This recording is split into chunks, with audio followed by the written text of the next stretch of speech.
Good afternoon, everybody. My name is Dave Smith. See a lot of familiar faces out there. I will be your MC for the next 2 hours or so. Hopefully you won't be as sick of me as I will be by that time. So we're going to start out with our first panel. It's talking about scaling your business using community networks. And I'd like to invite to the stage Abhay Kumar, who's the CEO of Helium Foundation, Eric Sanzari, who is the CEO of Eric Schumer, who is the CEO of Sanzari. Maybe I should put my glasses on. Kevin Yang, who's from Seed Studio, and Alper Yagan, who is from Actility.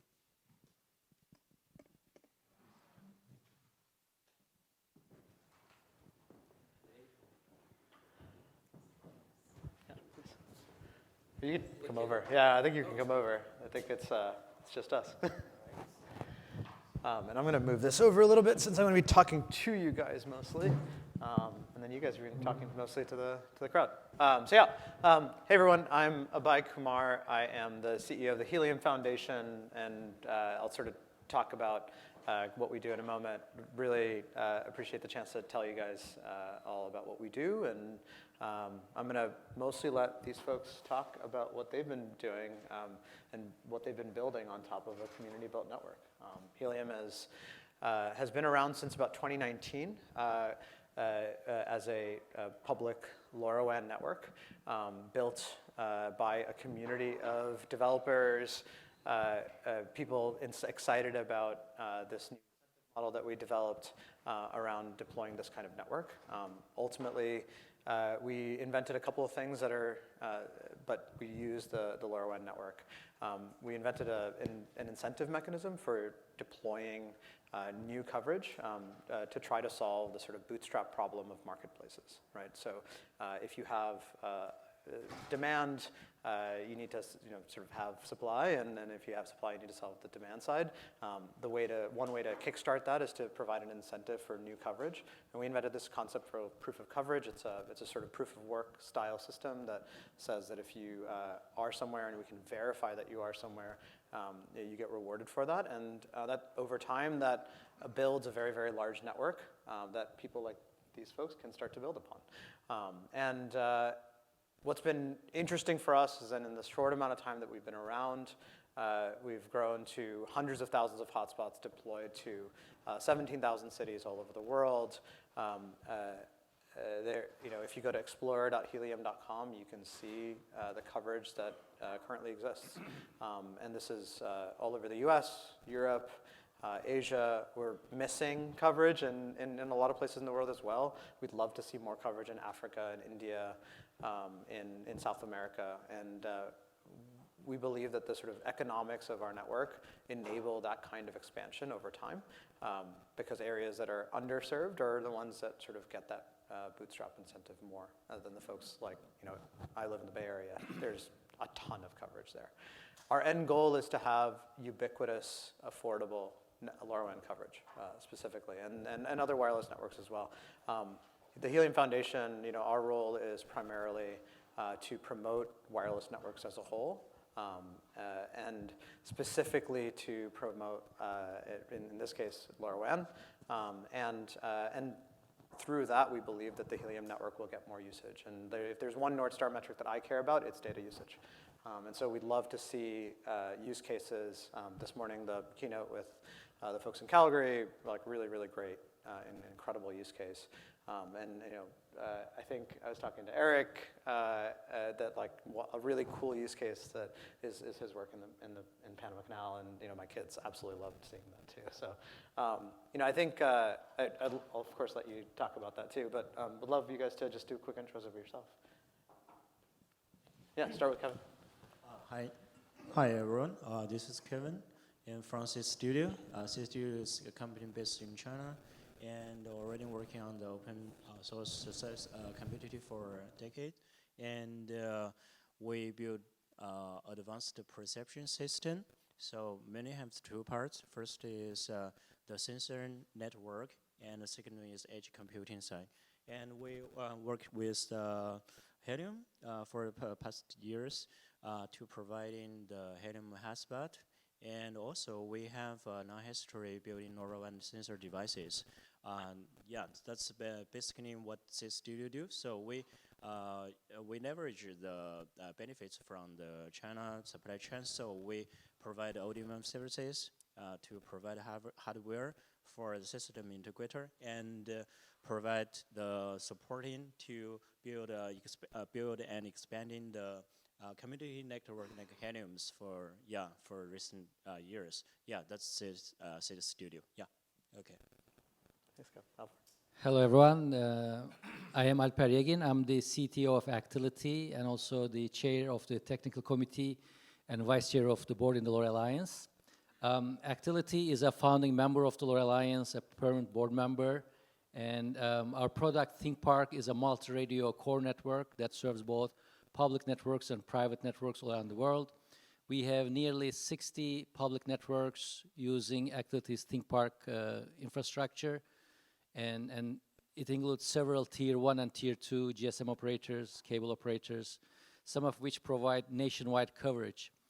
In addition to the core network we provide, we have also built a roaming hub more than 4 years ago, and we've been using that to interconnect public, private, and community networks to enable roaming, to enable network collaboration, to integrate networks to act as one, to serve the markets in all regions. And we've been, in addition to the terrestrial networks, we've been also integrating the satellite networks to this hub. And we've been working with Helium for over 3 years throughout this journey. And now we have Helium Network connected to ThinkPark Exchange. And I'll provide more detail on that in the rest of the panel. Hi, my name is Eric Schumer. I'm the CEO of Sensory. We have taken the chores of integrating all of the elements into a viable solution provider, sorry, where we created an ecosystem of hundreds of different types of sensors on the commercial and industrial sector, and understanding also most of the use cases associated. So we have a data mediation platform that it's integrated with Helium, with Actility, and it seamlessly allows to the processing of all this information from a business and from a commercial perspective, also from a user experience point of view. And from there, it goes to Azure IoT, AWS, SCADA, it goes to Tableau. So it really generates the information required for further presentation or analysis. You know, like in this show, for instance, if we push this Actility Abiway tracker, if I push this button 3 times, people on that room will figure out that the motor just broke, because it will turn off the motor that we have on the show, and it will start blinking lights and things like that. So the other thing that is very interesting is, for instance, by this partnership, we can enable things like indoor and outdoor tracking of pallets, tractors, or containers. So I can have a GPS fix when I'm outdoors and I am roaming in the Helium network, and when I'm inside the warehouse, then I'm using my private gateways.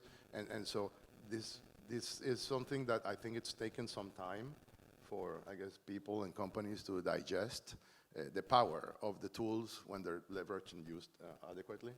So we're making it seamless and transparent to the users in order to do that.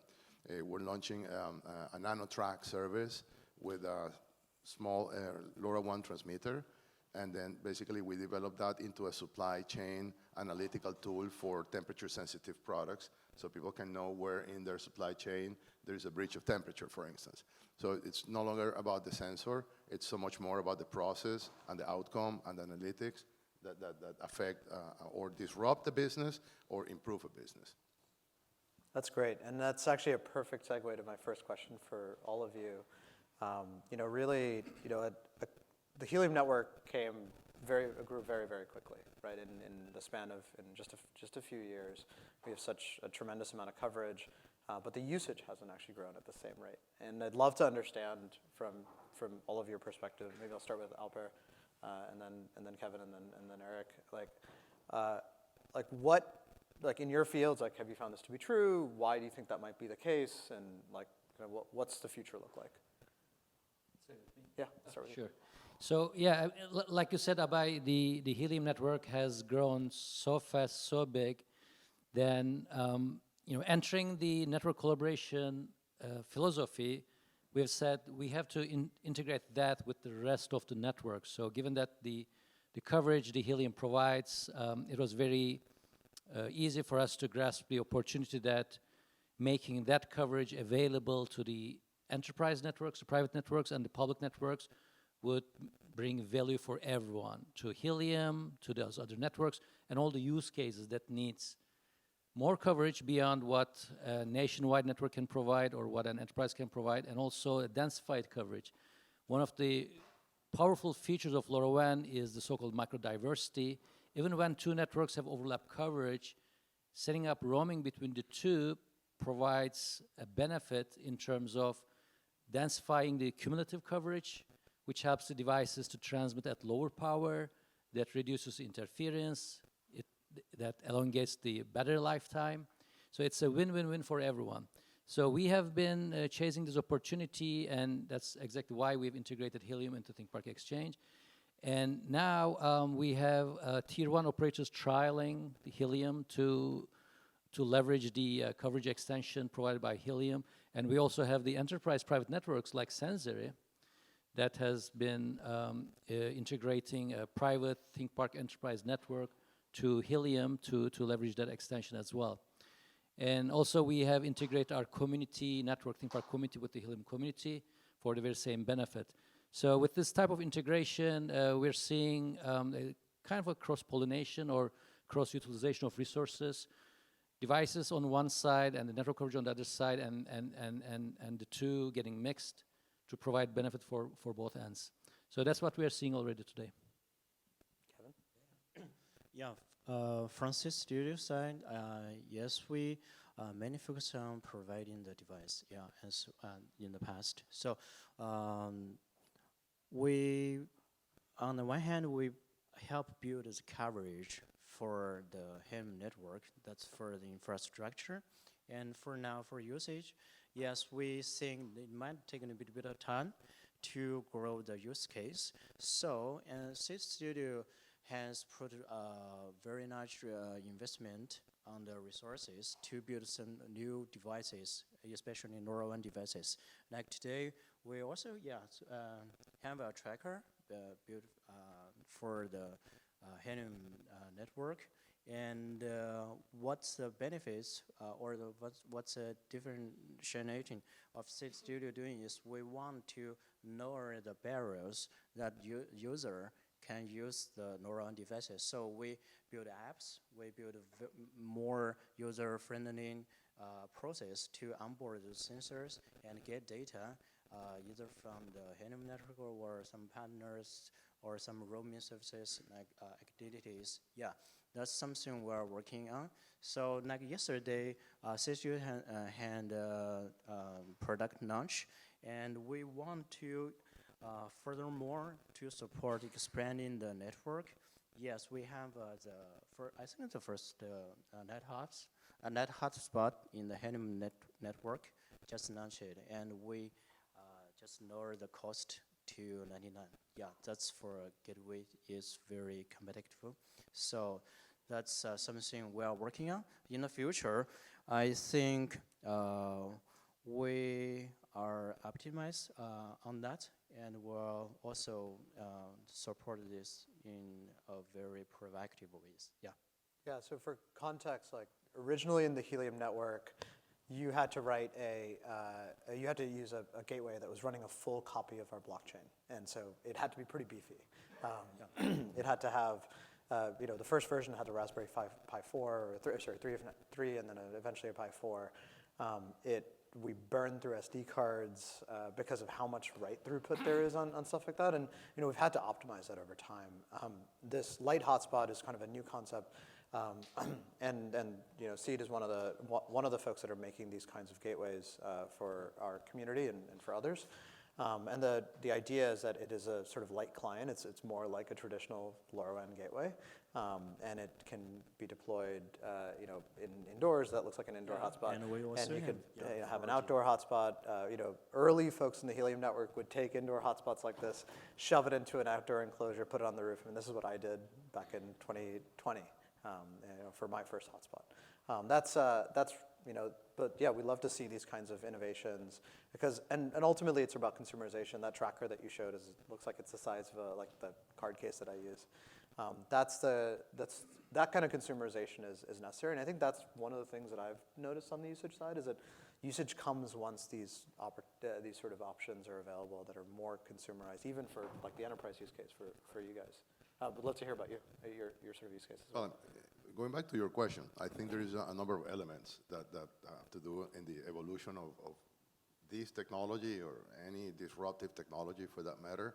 We have you have a stage where helium is the enemy of the carriers, and so they have made millions of dollars of investments in BIoT and CAT-M. So you have a massive workforce selling another technology, right? First of all, so that in itself it's a barrier. I remember when we did Voice over IP 20 years ago, I went to the carriers and they saw my little gateway and they like, get out of here, this is never going to work. So it's a matter of time, that on one end. Second thing, what these guys are doing and lowering the price so it becomes more affordable and more consumable. And the third thing is things that we're trying to accomplish, which is make it usable. We were just talking about that, and as I work with more vendors and more sensors, some of them catch my eye and says, you know what, we can take this little presence sensor and turn it into a very specific consumer product, but then you need to create the application for it and configure the sensors for a specific use case and just launch it as a little mini business product, Sure. So combining the sensors with the proper applications and make them usable, it's a perfect use for the Helium network because you just turn it on and it works. My house is running on Helium sensors because I'm testing myself all this stuff.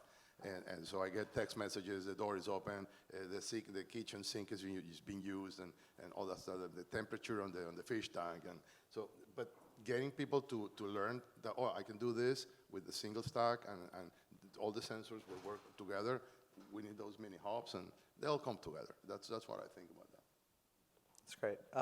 I'd love to maybe look forward a little bit. What are the things that are happening in the Helium ecosystem that you're excited about? And maybe to be very direct, how is that going to help you guys scale? Maybe start with Alper again. Yeah. So, well, as I said, we have done integration, and just like with the rest of the ecosystem, these things are all evolving. So the name of the game is integration. The more things we can integrate, the more complete the product and service becomes and easier to be consumed in the market. So we have done the first round of integration, and as the Helium architecture is evolving through HIP 70, and also the LoRa Alliance standards are also evolving. So we will be doing more iterations of that to make the experience even more seamless and integration more seamless.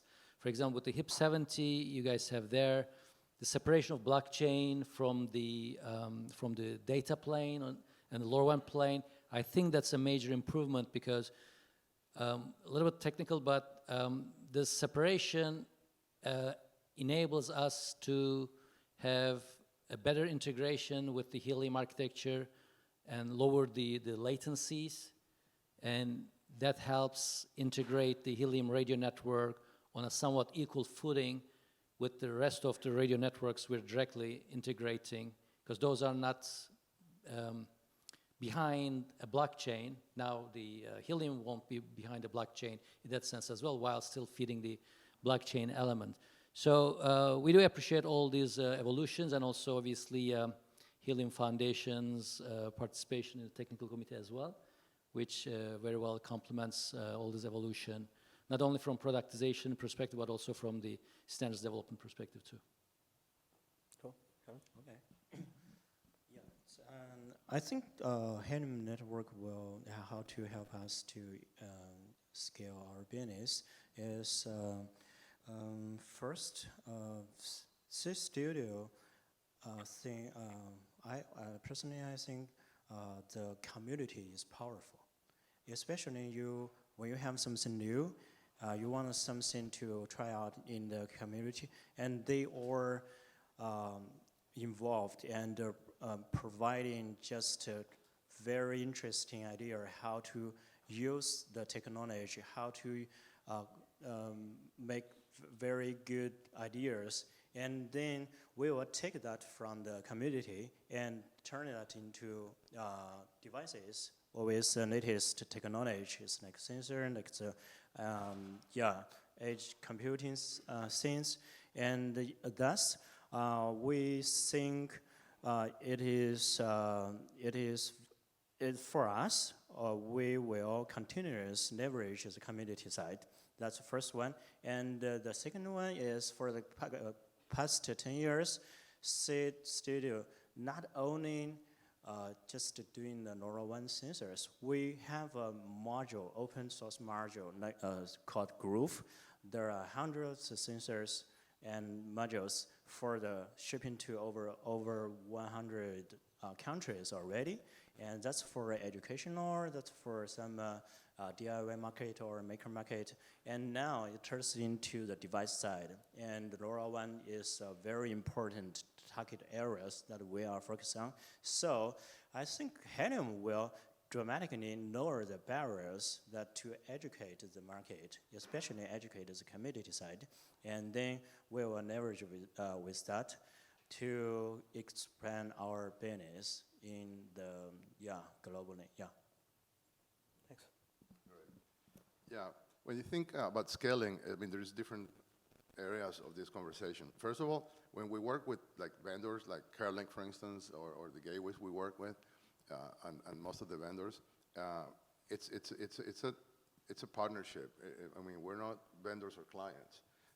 Every gateway that comes out of the CareLink factory, it's already pre-established with my platform. So it's plug and play. So plug and play becomes a very important word, I think, in the IoT deployment, and it's a lot easier said than done. And I started plug and play about a year ago, and it took me a year to really make it plug and play, because it's an interconnection of things, and like Alper was saying, the evolution of their technologies, the evolution of the other technologies, and solving everybody's problems.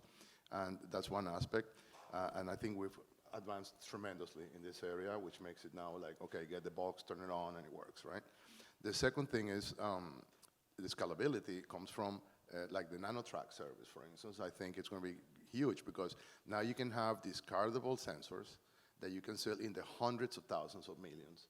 And then you traverse from the IoT domain to the data science domain entirely. So now you have disaggregated data structured in a different way, so you can now see hundreds of sensors at the same time, or you may have 1 million users with an app that is not going to be waiting and waiting and waiting, right? So that's why we partner with companies like Snowflake and Tableau to create this other side of the coin of the data accessibility required for proper user experiences, right? So, and then you also mentioned about the blockchain. And I think, I mean, I like this, the fact that, for instance, following the same example of the NanoTrack, now I can attest that the temperature bridge occurred between this hour and this hour at this location as registered by these 6 gateways, which will legally enable you to go to him and say, you know what, you spoiled my product, now you pay me, or I don't pay you. So the legal implications of the services that we enable also are very relevant, and I think that's one of the interesting uses of Helium that we're doing to create these attestation services, you know? That's awesome. So I guess, well, it's like great to hear how we're scaling over time. Like let's talk about the things that are needed for scale. Right? So one of the things that's particular about the Helium network is that it's permissionless. So anyone can install a gateway, anyone can roll a sensor. But like the question that I often hear, and I certainly have my own answer, but I'd love to hear yours, is like, how can, there's no single entity that's offering an SLA, right? So how do you overcome that kind of friction when it comes to your like real commercial deployments and your commercial conversations? Because your customers often want an SLA. yeah, great. Start with Alper. Yeah, that works.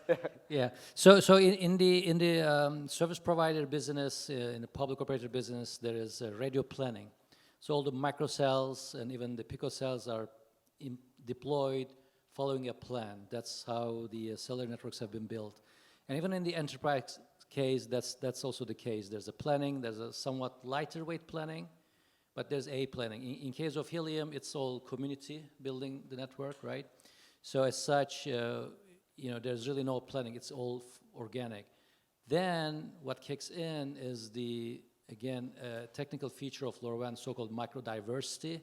So unlike with cellular technologies or even with Wi-Fi, when an end device transmits a packet, that packet is received by multiple LoRaWAN gateways that are within the coverage of that end device. The nice thing about that is the deployment may be unplanned, but if it is dense enough, meaning that there are many gateways to provide coverage in a given area, even without a radio planning, it would provide a good quality service. So that's what we see with the Helium in the urban areas. And so, despite not having any RF planning, we've been experiencing a good quality service coming out of the Helium coverage. Yeah, I totally agree with that. Yeah, and for SLA, I think from the device side, what we can guarantee is first one is gateway coverage, the signal. If their areas is full of gateways and they have good coverage, no problem at all, because multiple gateway can make up for the loss of the packet chance. And that's first things. And for the sensor side, as manufacturer of the sensor devices, what we can do is first we can build the IF performance very good, especially for the antenna turning. So that will also contribute to have a better connection with the gateway of the network. Yeah, that's something where we're already done perfectly. Yeah. So leave the to Eric. Yeah. Thank you. Well, I have 2 items on my wish list. Sure. One is to add 3 more zeros to the GPS positioning, because we suffer so much to really go micro in the location of trackers. I mean, right now I cannot, with the APIs I've developed, half a mile is kind of the best I can do over millions of lines of helium that I've analyzed. So if we can get that 0.5 miles to 0.2 or 0.1, that would be awesome. And the other one has to do with the firmware and the manufacturers of the sensors, that they need to become smarter in dealing with live rejoins, loss of signals, reconnections. Like, for instance, when the NanoTrack, again, we had to spend a long time understanding how to go in there, pick up the missing data because there was no coverage or whatever, so filling in the gaps of the timelines. So this is not like sensor measuring delivery. No, there's a whole bunch of stuff that needs to happen to cover the gaps not filled by the sensors themselves, you know? And the join process and the rejoin process, to me, it's one of the most important ones that should be part of the standard, I would think, and which should be required, not even optional, in my opinion. Cool. I mean, just as a closing question, like, what advice would you give to companies that are looking to build either on Helium or on LoRaWAN in general? Start with Alper, because I'm sure you have lots of ideas on both. They should try and see it by themselves. So through ThinkPark Exchange, any enterprise or a public network, we can quickly interconnect with Helium, and they can see it in action. And in fact, we have the LoRaWAN in action showcase deployment here at this event. We have built together with Helium Foundation and Sensory and a couple other partners. So these trackers that Eric and I are wearing, these are the heavyweight trackers supplied by Sensory, and they provide indoor and outdoor geolocation. And for the indoor, we have 4 Cisco gateways deployed in the venue to provide coverage. And when you're outside, far away from the hotel, you are outside the coverage of those indoor gateways, and then you fall back under the Helium coverage. And these trackers are still connected, and you can come and see this demo. Actually, it's a real live network, really. It's well beyond demo at Sensory and Actility's booth. And you can see the dashboards using Sensory's IoT logic as well. Yeah, just experience it, and you'll quickly see the value of integrating networks and how easy it is and how valuable it is. So that's what I would recommend. Yeah, those Helium coverage outside is, Paul was actually showed it to me. There's 4 hotspots. We have no idea who they are. That's the sort of nature of the permissionless network. And they were already here, and there's plenty of Helium and LoRaWAN coverage here, right here where we are, which is pretty awesome to see. I have a very simple answer to the question. Just come to us, work with us, and we'll make it happen for you. All right. Yeah. For this studio, yes. First, a tracker would be definitely one important product we are working on, and yes. That's for both outdoor and indoors, combined with LoRaWAN, even Wi-Fi, Bluetooth to cross over the boundary of outdoor and indoor. And next, we are still working on some other devices that is not indoor, but is almost in your house yard, like the weather station, like some soil moisture sensors, and some valve controller to build together to help you to managing your grass or your garden. Yeah, that's something we will working on the roadmap. Yeah, we also have a booth there, a lot of devices are already in there, and we also came out DTU, LoRaWAN DTU, that can transfer the traditional wire sensor to wireless to help the traditional industrial to do the digital transformation. Yeah. Okay. Yeah, I wanted to finalize with a couple of thoughts. And for instance, you asked before the question of what part of our journey or where we are in that. And in the last few months, at least for Sensory, things have been clicking in a very interesting way. First of all, we made a global partnership with Advantech, which is a global Taiwanese manufacturer of industrial computers and devices and modules. So now you can install images of our mediation platform inside small footprint PCs, industrial, which are core and edge or standalone. We can take this into like a Kubernetes into Azure. We can put this into AWS. We can put this into a Docker. So now we have created a multi-platform environment that goes for clients that need enterprise or in-premise solutions that they don't want things on the cloud, for instance. We got a whole set of solutions now, which are carrier grade, enterprise grade. We took Actility's platform, our platform, combined into a single device, which allows you pretty much to run IoT in a box in an instant. I think that's huge in this business, and I think we're putting a lot of effort into that.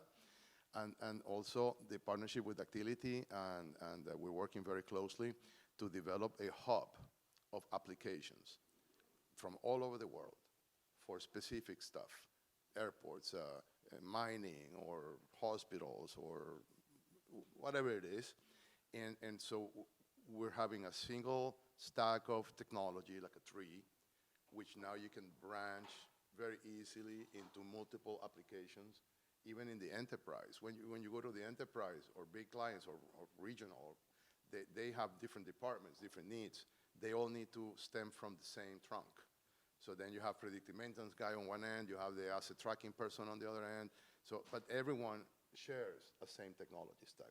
I think that whole architectural reference design that we finally put together, it's a major step towards having a replication, a system, a methodology for enterprises to take on, which is something I think I was missing too.